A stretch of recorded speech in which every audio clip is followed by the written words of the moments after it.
Blog Talk Radio.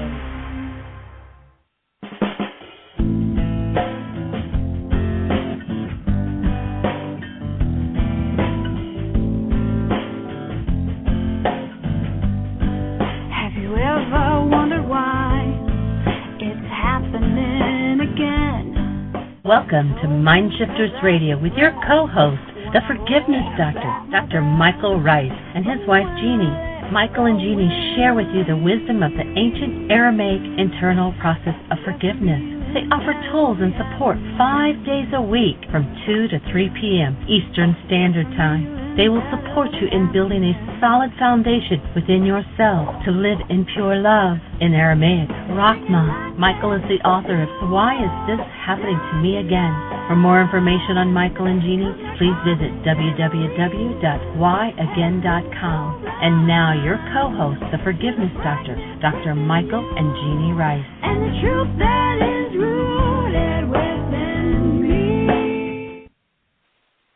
Hi, and welcome to MindShifters Radio with the Forgiveness Doctor, Dr. Michael Ryce. Today is Memorial Day Celebration 108, and our call-in number is 646-200-4169.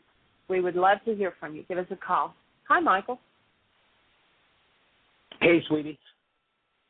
Well, we're excited to be back at Heartland. We're getting prepared for a 9-day intensive that will start on Friday night, and we look forward to several folks who were here earlier this summer who are coming back to play with us. A couple of folks who did teacher training and a couple of folks who did laws of living. It's going to be a small group. It's going to be a very intense intensive. We're doing intuitive development, and in intuitive development, I love Einstein's quote about intuition. He says that we were given a precious gift. Actually, the word he uses is a sacred gift, and a faithful servant. Body's mind being the faithful servant, and intuition being the sacred gift, and that we've built a society that honors the servant and has thrown away the gift or ignored the gift. And it was interesting. We were watching a special on the History Channel the other day on Einstein's theory of relativity, and it was really interesting because Einstein says intuition is the key, and that his work was 90% intuition. And it was interesting as the History Channel showed us, it was a pretty cool story about how this came about. It was all in World War II and the competition between scientists and countries, and people hated Einstein because he was German, although his whole focus was that Germany shouldn't be involved in the war. It should be about peace. And he opened a new channel for cooperation between countries and such. But interestingly enough, about 4 times, the main character who's talking about this discovery, about 4 times he says, and this just shows what we can do with our intellect. It shows how wonderful the human mind is. Our intellect, that's it. Look what can be done with the intellect. As Einstein came up with this general theory of relativity, and it was finally proven to be true. And Einstein had no equipment with which to do this. He just came up with it totally, completely without equipment to do so. And it took actually 3 or 4 years and several other scientists in other countries to prove his theory of relativity. And yet, these people who are so-called scientists, and it's interesting, Thomas Kuhn, a fellow who wrote a book on the nature of scientific revolution, says that science is set up to block truth.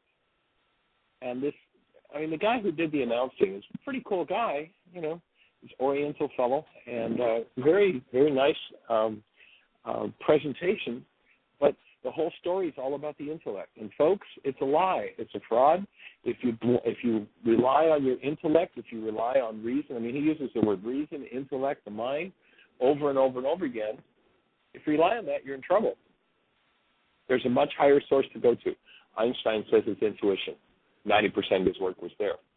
So if we're not functioning out of intuition, we have a problem, and our intensive is going to be about practicing intuition. We're going to do Why Is This Happening to Me Again? the forgiveness process, because the noise of the garbage that we carry, the hostilities and fears, are one of the things that block our intuition. And the world does its best to make sure that our intuition is blocked, because most of the world is living in a lie. It's living in a fraud. And so if you shut people's intuition down, they won't know there's a fraud. They'll just go along with the game. It's so interesting how insane the whole game is. And so we're here to support you in living a life of forgiveness, and forgiveness has nothing to do with letting other people off the hook for what's going on inside of you. Our celebration of Memorial Day, or our honoring of Memorial Day, is to honor those who've murdered and been forced to murder and been maimed and injured and brought their injuries home, emotional, physical, mental, and brought those into their communities, into their homes, and the trauma that it costs. We need to start to think about the cost of war before we start going, rah, let's go start doing another war again. The real cost, the human cost, is just incalculable. And so we're here to put an end to it. Well, Michael, how are you going to do that? Get out of here. You can't do that. Well, I think we can. I think that if everybody who listens to this show will face one issue today where you have some form of hostility or fear, and forgive that hostility or fear, you will be part of eradicating war from planet Earth, because war is about hostility and fear. People who live in hostility or fear don't function out of their intuition, don't function out of their direct connection. They think they have to steal it from somebody else. And the whole basis of war is, let's go out and see what we can take from somebody else. And it comes from the root of hostility or fear. If you're not familiar with the forgiveness conversation that we're engaging in, what we would ask you to do is to please go to our website, www.whyagain.com. www.whyagain.com is our website. You can download my book free, Why Is This Happening to Me Again? There are videos, there are audios. Jeanie is the webmaster. It's an awesome site. There are 1,000 corners you can go around, and around every corner there's another piece of gold. But one of the most important ones is, if you look on the right-hand side of the home page, or actually on any page, you'll see a link that says Download Worksheets. There's where the key is. And so we invite you to hit that link, and then the first 4 links under that will give you the whole layout, including 2 radio shows, actually, where we've walked someone through the forgiveness process. And it's awesome to watch how that process works and how it literally collapses what we call the non-being mind, collapses the mind based in hostility or fear, and gives us a chance at living a human life. What is a human life? A human life, it's really easy to determine what a human life is. Just hold a newborn child. The whole thing is done. There's nothing to say. There's nothing to think about. Hold a newborn, you know what human life is. That's what you and I are designed to live out of. When we're not, we're living out of a multi-generational database of hostility and fear. And it's just time for us to shift that back to human life. So we're delighted that you're with us on the show. Jeanie, do we have Dr. David and Dr. Tim with us? They are both on, and we also already have a caller with their hand up. Awesome. Well, let's just take a minute and say hello to David and Dr. Tim and see what they have to say for today. If there's anything exciting, yesterday's show was awesome. I really enjoyed doing yesterday's show, and the day before with Carrie was really fabulous, too. We acknowledge your courage, Carrie, and your willingness. It's fabulous. Well, it was a great show both days, and we had our MindShifters group last night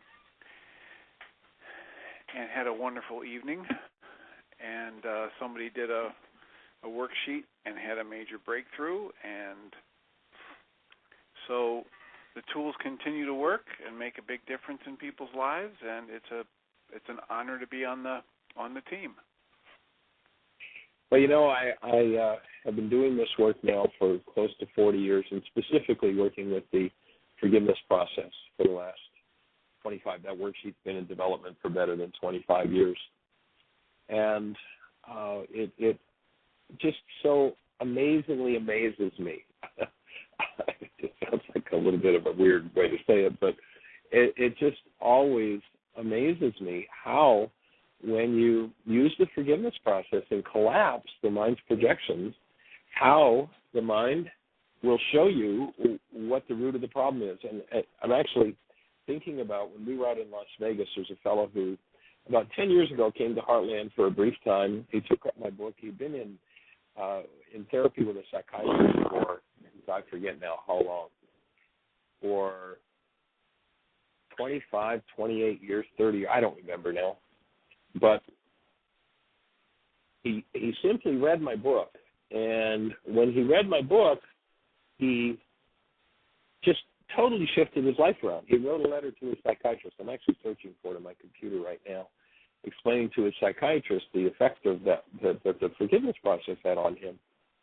And so he wrote a book, and he basically took the ideas of forgiveness from the Why Is This Happening to Me Again and kind of rearranged them in an awesome way. He came up with some good original concepts and ideas, and kind of rewrote it. But unfortunately, in rewriting it, left out the forgiveness piece. Left out the core of forgiveness, which is pretty typical in our world today, that most people don't want to go for that particular piece of the puzzle. And he came to a couple of the support groups that we did over in Las Vegas, and he's actually been living in this. You know, one of the diseases that I identify in the Why Is This Happening to Me Again book is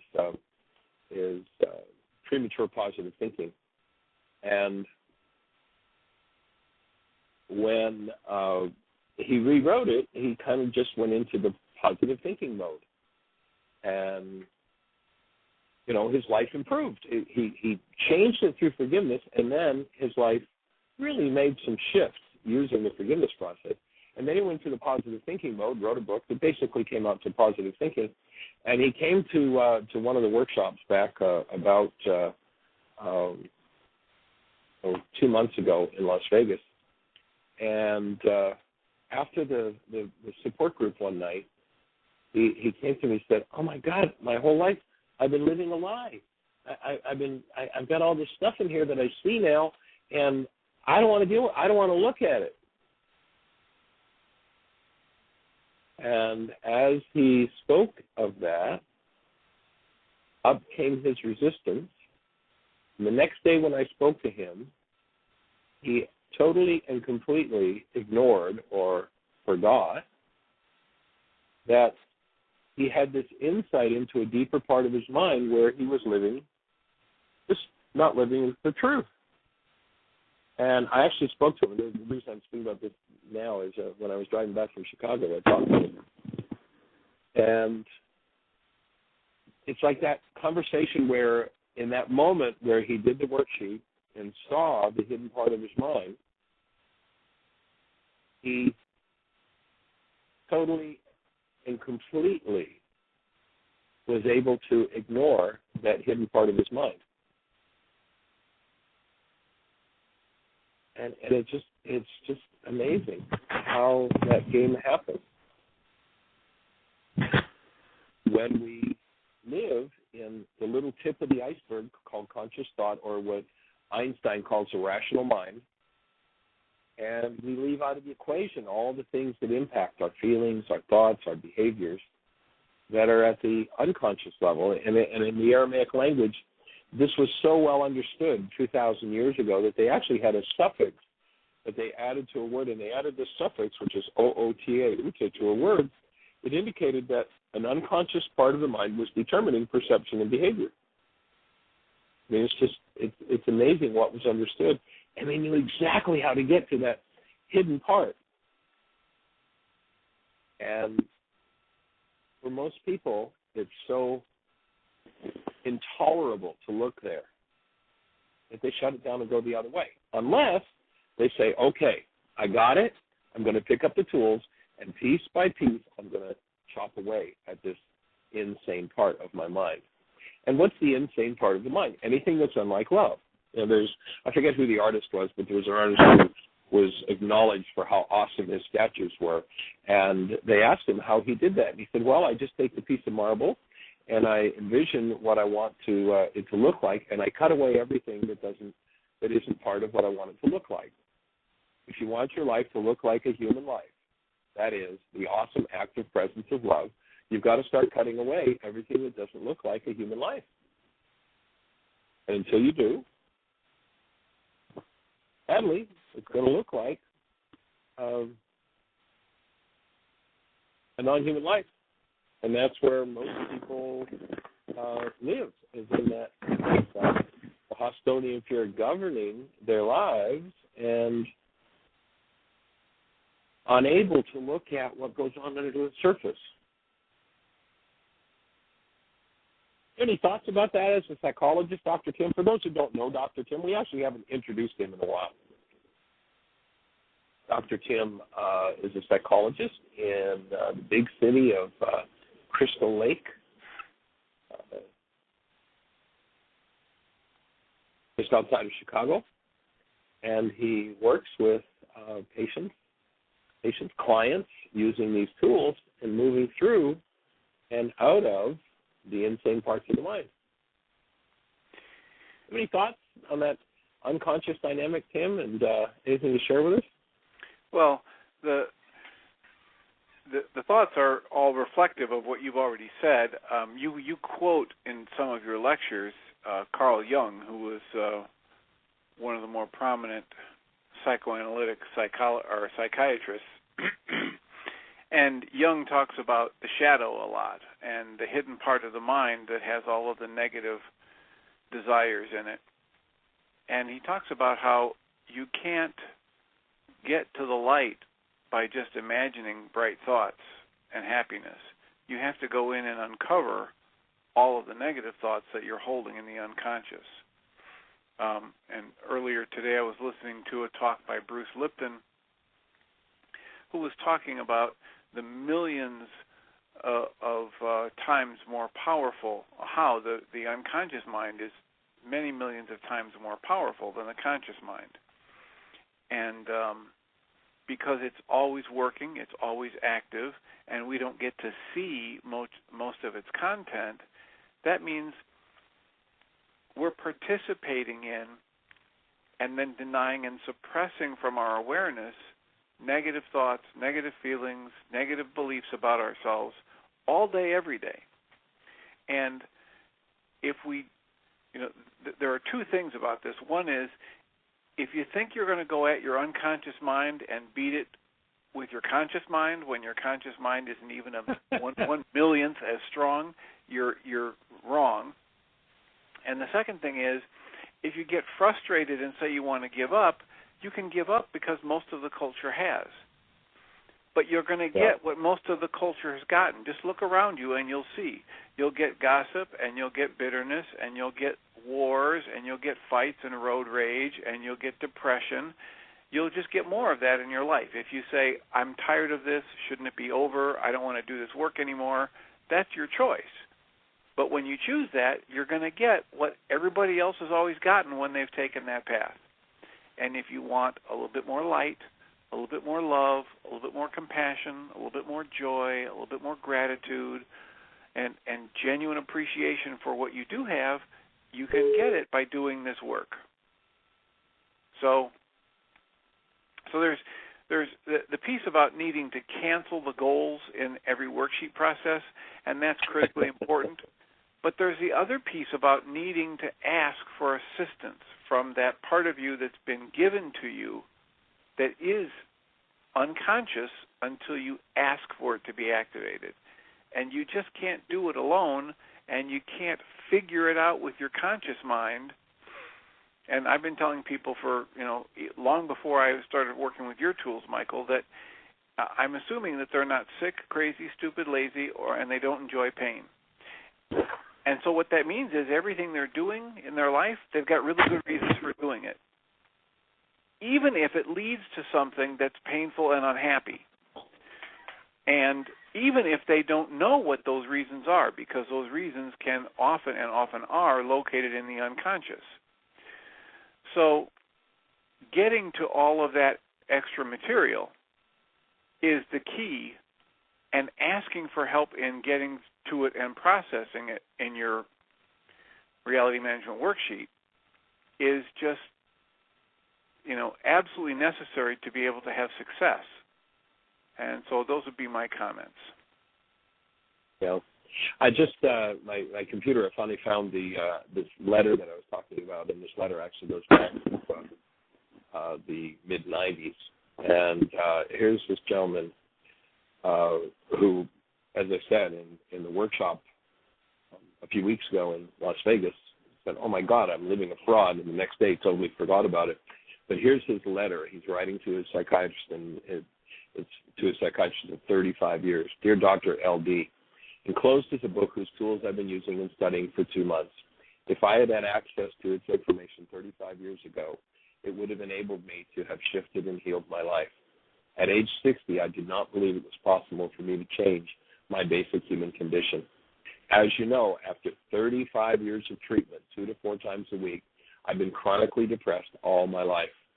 My soul has been tormented with the pain of fear, self-hate, self-pity, anger, rage, jealousy, isolation, hopelessness, and failure to achieve the love and community of others and myself that I have always craved.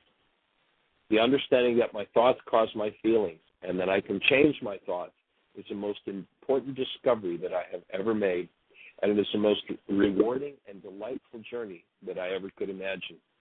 Because of the way this book is written and organized, I've been able to see what I could not see before. I now have the tools, know how they work, and have a coherent, organized strategy for implementing them. I'm finally able to do my work, the work of cleaning out and healing, piece by piece, the thoughts caused by my 60 years of experiences here on earth, which have imprisoned me and darkened my mind. The subtle shift in awareness of myself, the world around me, the knowledge of who I am, what I'm made of, and the human condition. Religion and science gives me joy in my heart. I hope you take the time to read this book. Who more than I, a patient of 35 years with whom you've invested your time and have patiently and lovingly tried to help heal, could better give this endorsement to you. Best regards and love."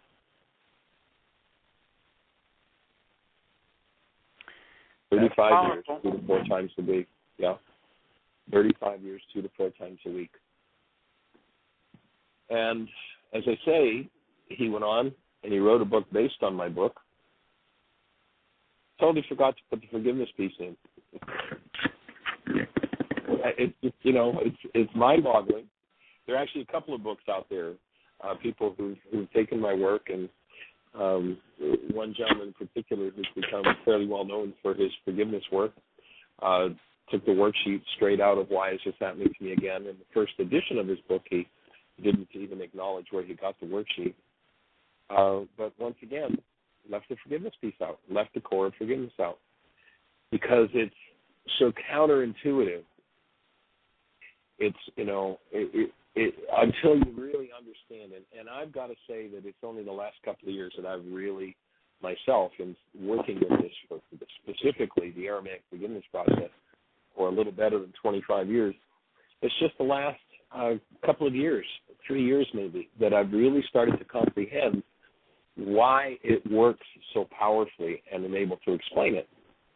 We did a new video on last Sunday of Why Is This Happening to Me Again? It's going to be a new 4-hour version, assuming that the video works out, and it'll become available as one of the products on our website. And finally, I'm understanding it and the power of it when you start to use it. And I don't care what kind of relationship you're in. I don't care what kind of trauma is there. Your trauma has nothing to do with your relationship. Your trauma has to do with what's going on inside of you.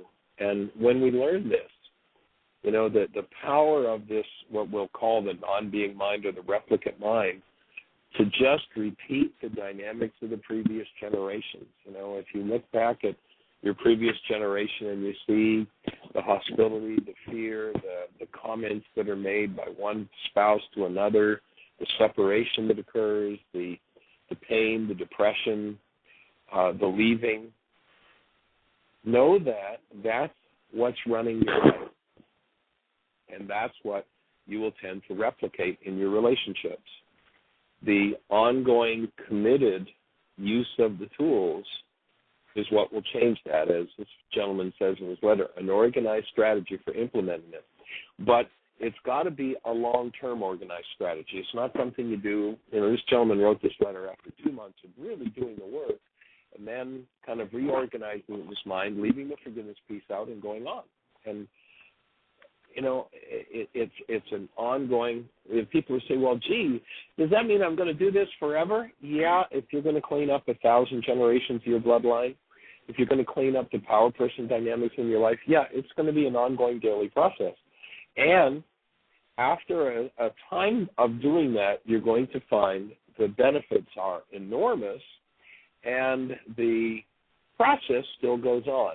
It's kind of like I use the example of, you probably plan to shower pretty much every day for the rest of your life. There's not going to come a time when you're going to say, oh, well, I've showered enough. I'm never going to have to shower again.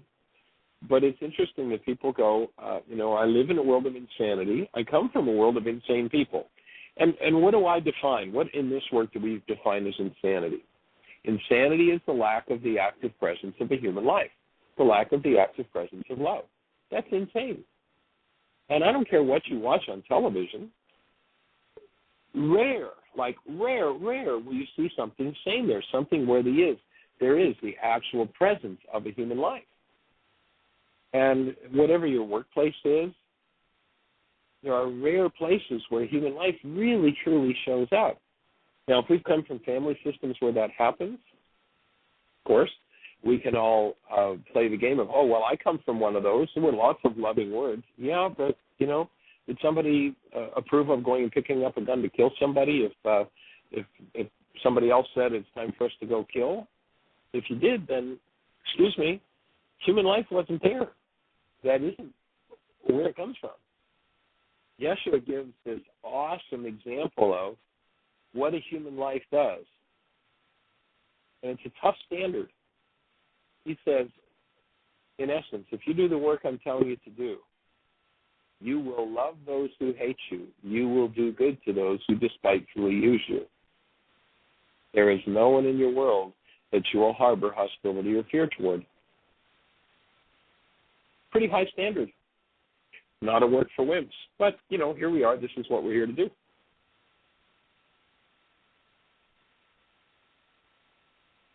David, do you have any thoughts for us on this whole topic?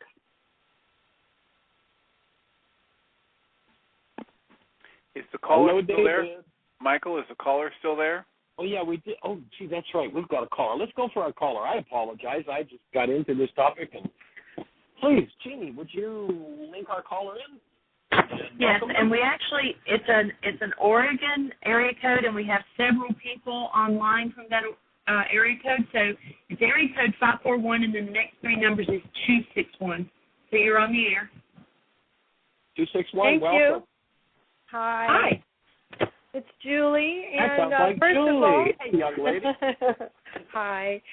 I am very, I want to come to your workshop. I wish I could right now. And I have other things in front of me that need my full attention. I understand. So, but understand. I'm energetically connected, and I I love this work, and I am an honorable student to it. So, well, I think I am. I don't do my worksheets as much as possible, but I'm sort of living it anyway. I'm in a continuing one. That sounds like a justification, and that's not why I called. So I want to move on. I was talking to some people in our support group, and there seems to be a need for me, anyway, to have a clarification on the still point breathing process, if you can do that on the air, because there are some who think that you're supposed to reach this still point where you aren't breathing and you're just totally aware and hooked into the super processor, and that's the point of the exercise. And then my hit on it when the way I understood the instructions were that the facilitator is actually there for the purpose to keep you breathing rather than to stop. And I'm guessing because when you stop breathing, that starts to become blockage to truth. So I don't know which way is the correct way that you want the tool to be done. let's go for some clarification on that then, Julie. Mm-hmm. So a couple of things. First of all, it is not a requirement to go to the still point in order for enormous healing to happen through the use of the breath. Okay. And the facilitator is there to support a person to continue breathing if they're holding their breath. Okay. But you remember in the still point workshop, we defined the difference between holding your breath and the breath spontaneously stopping, which is the still point. So if somebody's going into, and I'm sure you'll be able to feel the difference in the energy even over the air. So let's imagine you're facilitating me and I'm breathing along in the still point, and something starts to move, and I don't want to deal with it, and so here's what holding my breath feels like.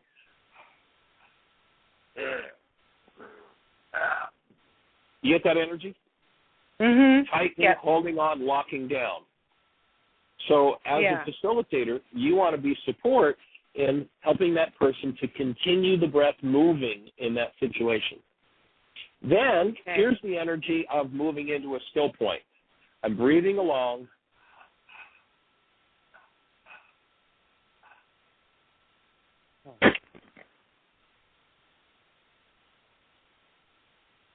And everything gets still, gets silent, and there's total relaxation in my form. There's nowhere that I'm tight and holding. And now in still point, as the facilitator, you want to be as still and as quiet as you can and hold the space for that still point for as long as they're there. It might be a fraction of a second, and it might be 5 minutes. Okay. So when somebody goes into still point, no, you don't. There are other forms of breathing where what happens when people go into still point, they get a jab in the ribs and they're told to breathe. No, no, no. When somebody goes into not the holding of the breath, but the still point, you want to, as the facilitator, hold the space for them to be there as long as they're there. That's the superconductor state. That's where somebody's in high-speed, fast-forward process. Okay. And you want to support that. And they may take a breath and, take one, could be in the still point maybe for 2 minutes, take one breath and delve right back into another still point. The difference is it holding or is it still point? Still point is the superconductor space. Holding is the resistance space. In the ancient Aramaic language, the word Satan is a lowercase word, and it means the resistor, one who misleads. When we're in a state of resistance, I say I'm not responsible for the output of my mind, and I have a whole story about why my upset is all about you. That's the resistor state. That's where people are holding and don't want to breathe. The alternative to that is where all resistance is totally gone. No Satan left. Superconductor, high speed, fast forward. I'm moving through things so fast that my mind can't keep up with it. Mm-hmm. I remember working with a fellow who was a trained rebirther. He'd been a rebirther for about 20 years, and after his first still point workshop, he came up to me and said, "Michael, watching how you work with the breath, I realized I had more rebirth trauma than I had birth trauma." Because a lot of people who work with the breath, it's like they encourage drama and trauma. They encourage it's almost like a contest. He who has the most drama and trauma wins. Well, I have the exact opposite approach. Drama and trauma is just a signal that I don't want to let go. I don't want to deal with this. You can't do drama and trauma without tightening something and holding on. In the still point, the idea is to loosen and let go rather than tighten and hold on. So when somebody's in that zero resistance state, superconductor, hold the space for them to be there as long as they're there. Is it a requirement? Okay. No. Does that make sense of your question? Oh, yeah, exactly. Thank you so much. That's all I needed. Welcome. Mm-hmm. All right, glad to be on the team. Let me ask you if this is all right. Sometimes during the day, when I know that there's something up that a worksheet would be good for, I just basically quickly try to get control of my breathing so that my awareness can come in more calmly. and just keep releasing. It's just some sort of a symbolic thing maybe that came from the still point work that, you know, I can do kind of a quick on-the-spot helpful awareness. You know, I wouldn't call that change. symbolic, Julie. I wouldn't call that symbolic. What you're doing is, rather than building a barrier in yourself against truth and living in blockage of truth, you know, you watch somebody when they're holding their breath, and what they're doing is they're building what in the ancient teachings was called the veil of the temple. The veil of the temple is the barrier between the subconscious and the unconscious. It's built by holding the breath. So what I would offer, that when you allow yourself to be conscious of your breath and to breathe consciously, that you're opening that veil. There's a physiological effect to that, and that is it moves the energy through that otherwise the non-being mind says, I don't want to look at this, I don't want to deal with this, let me hold my breath and just think about this. Let me get into my intellect. So the breath is a way to get into your body and to move through things. Not symbolic at all, very, very physiological. All right, well, I'll keep doing that. Yeah, thank you. All right, awesome, young lady. We appreciate you and love you. Enjoy sharing the planet with you. And by the way, on our trip out there, once again, thank you for all the work you did to make that 2 weeks in Oregon happen, in Medford and Ashland. It was awesome, and thank you for the generosity of housing us and putting us up, and we appreciate sharing the planet with you. I'm thinking of you a lot as I'm moving out. I'm glad you got to stay here before I moved. Awesome. So, yes, and you're very welcome, and thank you for the work you brought. Everybody's very delighted. grateful. Blessing. All right, bye-bye. Fabulous. We'll look forward to the next time we get back there. Okay, Michael, we have another caller who is actually asking a question in the chat room, and we ask her to go ahead and call in. Fabulous. Welcome. And it's Hello. Gypsy. Hello. Calling from Calgary, Alberta, Canada. Oh, welcome, awesome. A fellow Canuck. Awesome. That's I'm right. from Southern Ontario. Oh, yes. That's my original home, and about 30 years ago, I learned this place. It had no winter, and I moved south. That was an easy decision for me. I can't blame you.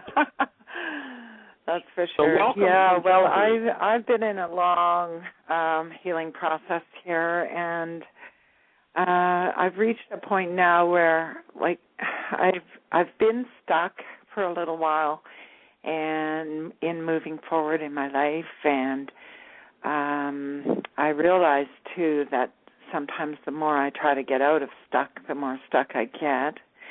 And then I went through quite an emotional process over the weekend with some anger and things like that, and I kind of came to the conclusion that maybe I hadn't forgiven myself for things, and I know it's also tied into I think, a fear of succeeding. So what's your name again? Deborah. Deborah. So, Deborah, I'm going to offer you a suggestion that may sound bizarre at first, and I'm going to suggest that you never forgive yourself. Please, don't ever do that. Because forgiveness has nothing to do with letting yourself off the hook for the things you've done. Right. Our culture has taught us, has given us a Trojan horse. Remember the Greeks had this whole Trojan horse thing, and they put the horse in. It was ostensibly a gift, but inside the gift was the destruction of the city. We've been given a Trojan horse in the idea that governs the world called forgiveness.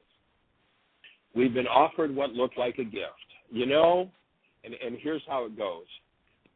In terms of what the world calls self-forgiveness, I did something really terrible and caused all this pain inside myself, so I think I'll let myself off the hook for it.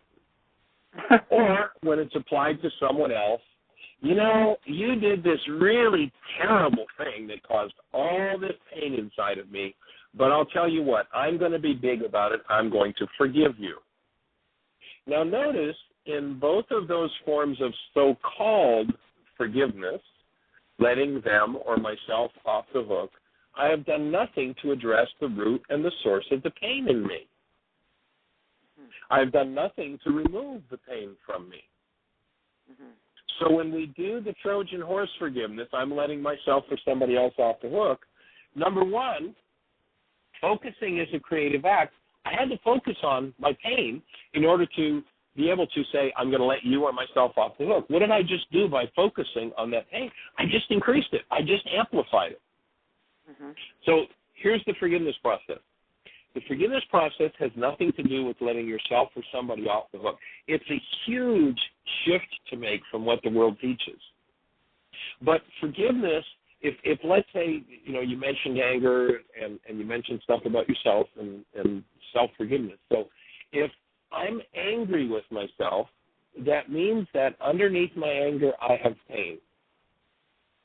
And my anger is a drug. So the first thing I want to do, and we suggest you go to the website, hit that link that says download worksheets, and start working with the actual Aramaic forgiveness process.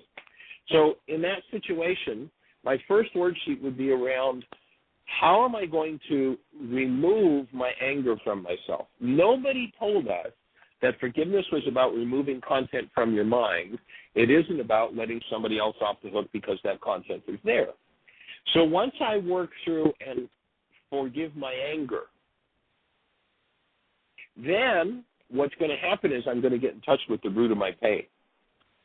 In our intensives, we really work with and support people in stirring up their anger. And then at the high point of their anger, the invitation will be now, would you be willing to take a breath and just drop your anger for a moment and let yourself feel what's going on inside? And always, underneath the anger, there's some sort of grief or loss, sadness, and pain. Anger is just a drug internally produced to anesthetize Gates pain. So once you've forgiven as to your anger, then you go to the next level and you forgive whatever it is that's at the root of your pain. So forgiveness is applied to the traumatic energies I'm holding inside of me, which are usually a replicate energy from my power person who's replicated what their power person did and theirs and theirs and theirs. So it's how I go inside myself and remove content from my own physiology, from my own mind. Different perspective on forgiveness. That's the original Aramaic forgiveness on planet Earth. By the way, the Aramaic the Aramaic language is the root language of 6 of the world's major religions. And it's been totally turned around to letting others off the hook. Actually, there's going to be, I don't know whether Jeanie's gotten the email I sent out yesterday, but I got an email from someone who was repeating a lot of Hebrew ideas that have been turned around backwards on forgiveness about how you let others off the hook and da-da-da-da-da. And I wrote this person back an email offering this different perspective. Jeannie's going to put it on the website if it's not there yet, and she could let us know. And it will reinforce everything we're talking about. Then please just go to the Why Again site, and on the right-hand side, those first 4 links will give you the whole original, actual forgiveness process. And it is awesome the way it changes your life. The first link there is a copy of a new chapter 24 of my book, Why Is This Happening to Me Again? Explaining Forgiveness. The second link is the actual latest version of the 7-step reality management worksheet.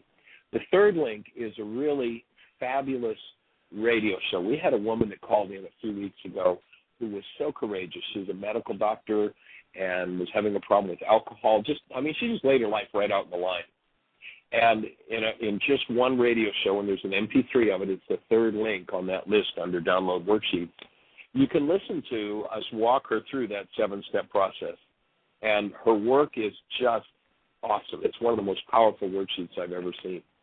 And then the fourth link is another worksheet where we work with a gentleman who is in a lot of resistance and he wants to talk about everybody else instead of address what's going on inside of him. And then once we get to the actual forgiveness piece, you can just see the shift in his energy. You can hear and feel the shift in his energy, and then how he goes, oh, this is about me. And so those 4 links will just change your life, I promise you. Well, I have been reading over the worksheets, and all of that, and I am at the point where I'm not, pointing the finger around. I'm willing to be accountable for my own. You're pointing it at you now. You're pointing it at you now. Yeah, right? Exactly. So that's still pointing the finger, Deborah. Oh, really? Yes. That's interesting. Yeah, if you're pointing the finger at you, you're still pointing the finger. And even guess if what? I'm pointing it at me, you mean? Even if you're still pointing, yes. That's still, okay.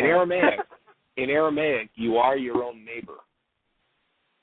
Mm-hmm. And no neighbor gets a finger pointed at them in Aramaic. What every neighbor gets is to experience the active presence of love from the people around them, if they're living in truth.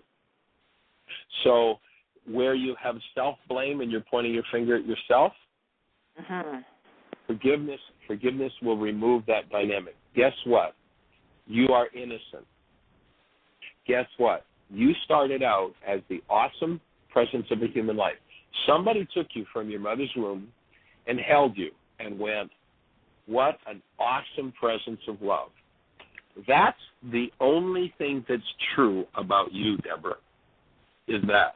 The rest of it's all a fraud. That awesome presence of love that you are does not deserve to have a finger pointed at her. Right. You so there's the problem right there. That's the problem. That's the core of it all for all of us. So forgiveness is about, now remember that you came into a body-mind unit that lived on the surface of 1,000 generations of, in many cases, craziness. Just, crazy. Self-blame, blame of others, hostility, rage, fear, grief, pain. Yeah. The only thing that's true about you is you are the awesome presence of love. The rest of it is all a multi-generational lie that we've been fed by people who didn't know any better. Right. So these worksheets will help us. Say it again? These worksheets will help us to dismantle that. Exactly. Is that what you're saying? It's not about reading the worksheet. It's about putting the pen to the paper and actually filling in the blanks and doing the worksheet. Yes. Yeah. And when you'll really get a sense of it.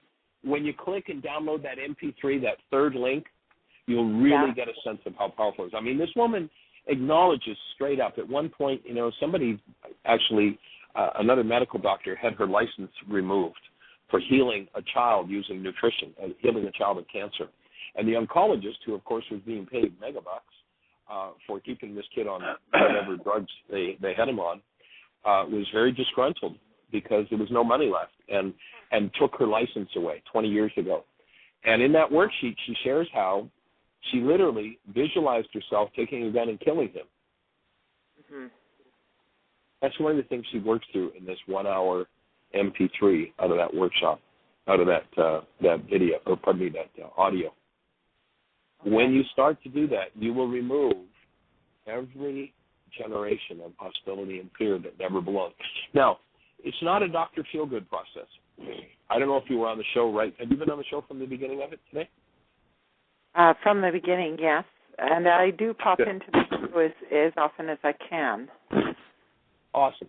So you heard me talking about the fellow who wrote the letter to his psychiatrist and how he wrote his own book based on this material, but left out the forgiveness piece. This forgiveness piece is so counterintuitive. The how to do it is so against everything that our whole belief system is, everything the rational mind believes, because the rational mind believes that somebody else or I am to blame. And guess what? Right. You're not to blame. Nobody else is to blame. Here we are, we humans, and we just got our hostilities and fears. And when I take responsibility, that doesn't mean I'm to blame. It doesn't mean I'm guilty. It doesn't mean I'm at fault. It doesn't mean I was bad. It doesn't mean I was wrong. It just means with responsibility, I recapture this multi-generational content based on hostility or fear. I throw it out, and then what do I have left? I've got me, a human life, the awesome presence of love. And when we restore human life to planet Earth, that's when we're going to get to start to play as humans. Right now, human life is almost gone from the Earth. Mm-hmm. If one restricts the active presence of love to a few people nearest them, there's a quote from Einstein where he says our task is to restore the presence of love to the whole of humanity. Mm-hmm. But if we restrict our love to well, we have our family members. We've got a great family. Things go really well, and we have an awesome time together. But, when we get called on, we go shoot people for somebody else. Then the active presence of love isn't in that life. It's a conditional presence of love. And we don't want a conditional presence of love. And, by the way, one of the buzzwords of the culture is unconditional love. We don't want the unconditional presence of love, because the unconditional presence of love will take our bodies, minds right back to conditions. We want to restore ourselves to the all-embracing presence of the human life.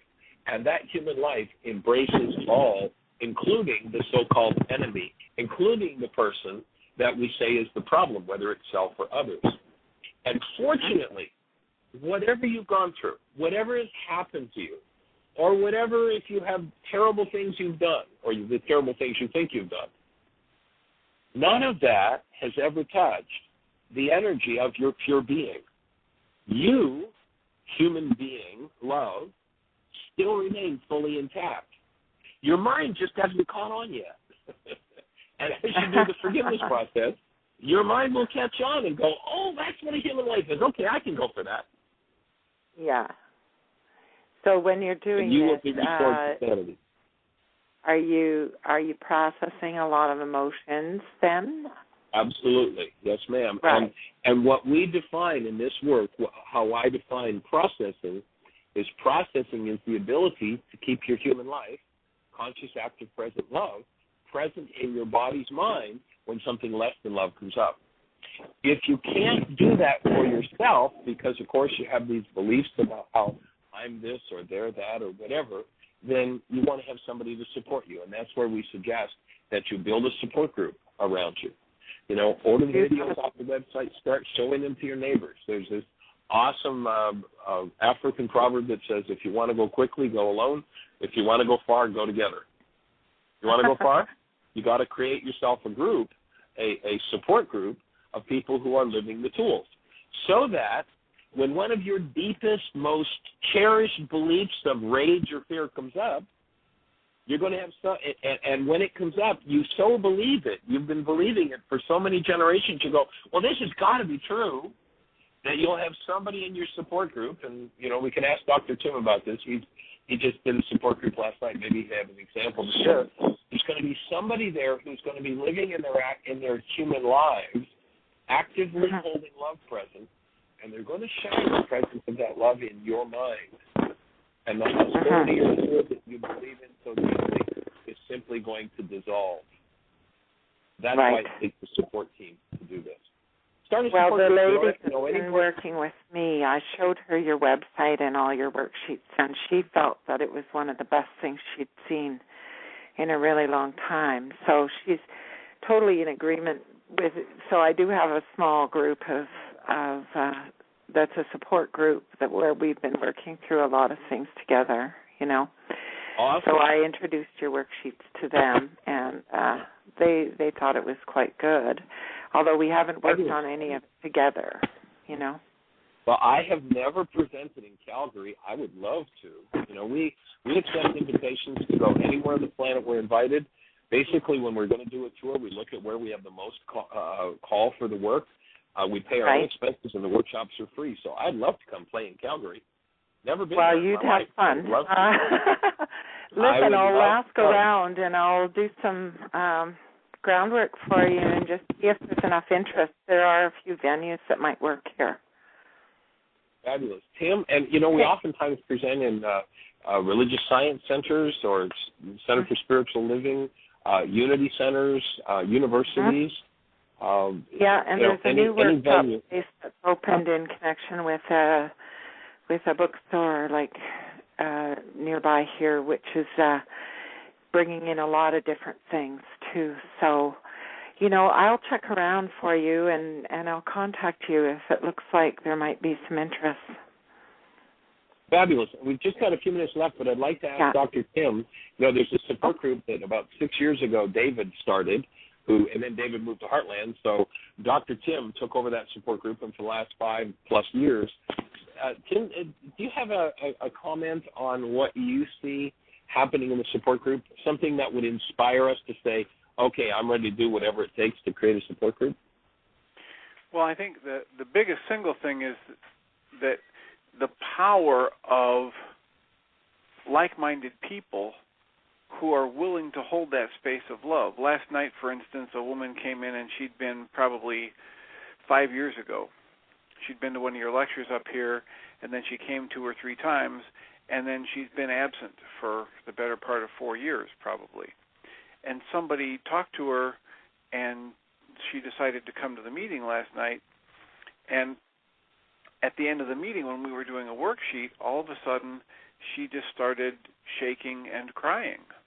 And we asked, what she'd gotten to. We'd helped her through several steps of the worksheet, and where she had closed her eyes and said a little prayer and asked for help in seeing where she was blocked, she actually felt like, for the first time in her life, a space opened in her where she could let it in that God could come to her or guidance could come to her, and she felt a release of pressure that brought tears to her eyes. And the entire room of 9 other people was sitting there just quietly supporting her and sending love, and then this eruption happened, and she left feeling dramatically lighter, just about her whole demeanor and her whole mood and attitude. So that kind of thing happens on a fairly regular basis in the group, and it doesn't happen usually for us when we're sitting alone doing our worksheets, although it can. It doesn't nearly happen as often. Yeah. It was interesting on Saturday, and I don't think I had a chance to share this with you, Kim, but on Saturday at the Ruha Center in Naperville, we had 18 breathers, and there was one gal who, when she was 11 years of age, had been raped. And she came into the workshop sort of scrunched up in trauma, in pain, and her voice was kind of like muted. And as she went through her forgiveness and breath work, at the end of it, she shared that, and Jeanie, we're going to just go ahead with these thoughts and let go of the outro, so we've only got 60 seconds. But what happened to her in her breath work was that she went through the rape that happened to her when she was 11. She saw the man's face, and she was very traumatized. And then up came his face again, and she wasn't nearly so traumatized. The third time around, she was in absolute smile and delight and shared that. Her rapist face came to her for a third time, and she was able to just be at peace. And when she finished that session, she was just in this awesome, smiling, open posture, loving, expressing, and being willing to get into her creative self the way she knew she was designed to live. It's awesome when we forgive these things. And that's what we're here to support you in. Have the best year yet of your eternal life. We'd love to talk to you again tomorrow, Deborah. Bring a stranger to the show, and we hold you in a blessing.